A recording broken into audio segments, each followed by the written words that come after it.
দর্শকরা দেখতে পাবেন নোয়া গল্পটা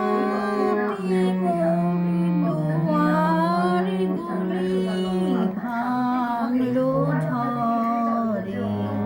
জানি নাই তো তুমি এলে আমার ঘরে দিনাতে মোর দুয়ার গুলি